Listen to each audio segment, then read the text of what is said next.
8th graders, it's Mrs. Thompson again. We're going to jump back into 5.4 example 2. What I showed you in example 1 were the possibility of having a system that never intersects ever because they're parallel lines and you won't have actually any solution at all. All the systems we've been doing in sections 5.1, 5.2, and 5.3, all of them crisscrossed at some point.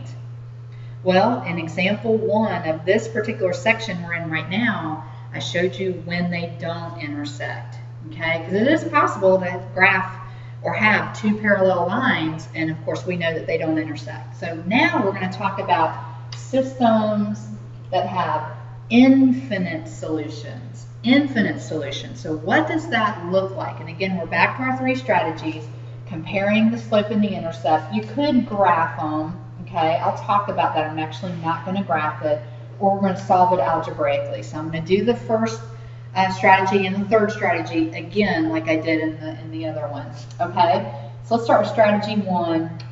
We want to do M and B. We want to compare the M, which is the slope, and the B, which is the y-intercept. Now, in the first equation, that's in slope-intercept form already. So that's in a good form. We can clearly see M is 2 and B is 1, okay? Really easy, great form. Second one is not in any kind of form. It doesn't look like, close to standard form. So what we want to do is we want to get y by itself. So why don't we just add y to each side, and that will get y all by its little lonesome, because 0 plus y is y. And now it's slope-intercept form. Here we got M is 2 and B is 1. Now, we want to compare the slopes. The slopes are the same. Both of them have a slope of 2. But they also have the same y-intercept of 1. So when you have the same slope and the same y-intercept, what you have here is the same line.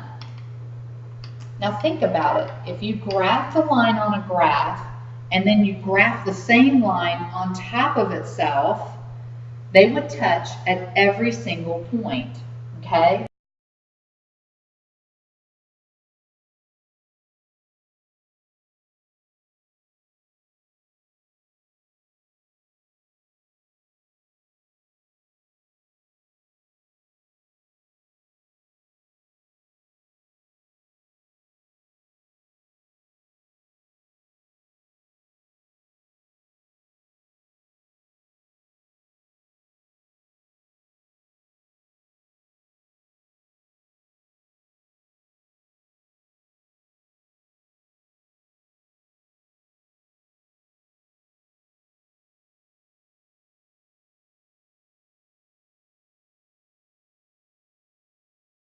The two lines crisscross at one point, so you have one solution, whatever the name of that point is, or they're parallel lines and they never intersect, so that's a no solution.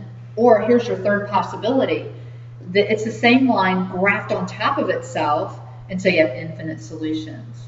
Okay, so my only comment about graphing, if you graph it, what you'll notice is it's the same line graphed on top of itself.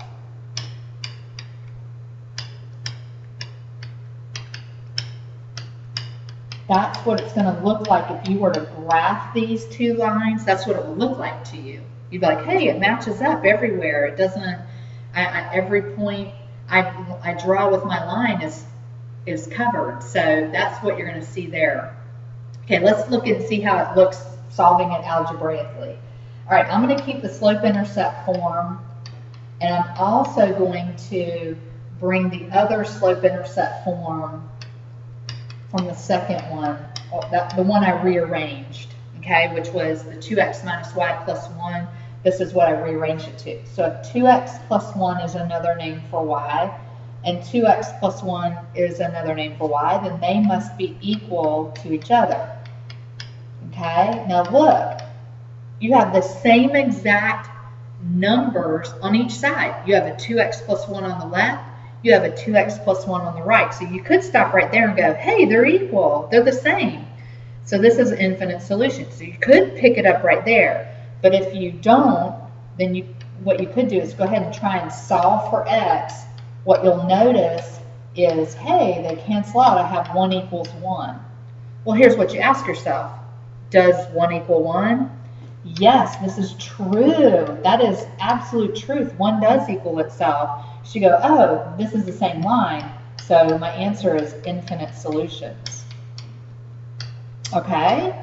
So that's what we're getting to. I'm trying to get you to see that there are 3 possibilities for answers. Either the lines crisscross at one point, or they don't crisscross at all because they're parallel, so we have no solution, or it's the same line graphed on top of itself, so all solutions, infinite solutions exist for that. Okay, so that's example 2, and hopefully I made perfect sense. Just let me give you a little kind of a side note. If you flip back to the front page, we had some vocabulary here, consistent and inconsistent systems.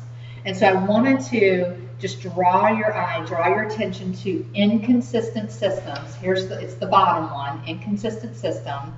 It's a system with no solutions. So that would be example 1. If I were to classify that solution, my solution is no solution. If I were to classify it, I would say this is an inconsistent system because there's no solution. The only way I know it's inconsistent is I solved it, found out that it had no solution, and therefore it's inconsistent. Okay? Now let's flip to page 2.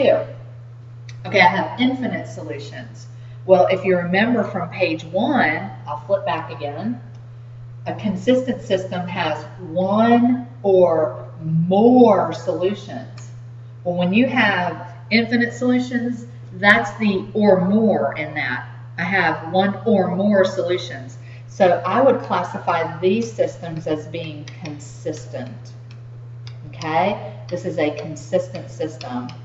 So if I have a system that has just 1 answer, it is consistent. If I have a system that has infinite solutions, it is also consistent. And if it's like example 1, I have no solution, I would classify that as inconsistent. Okay, hopefully I made perfect sense. I'm sorry if I didn't. And please bring your questions to class tomorrow.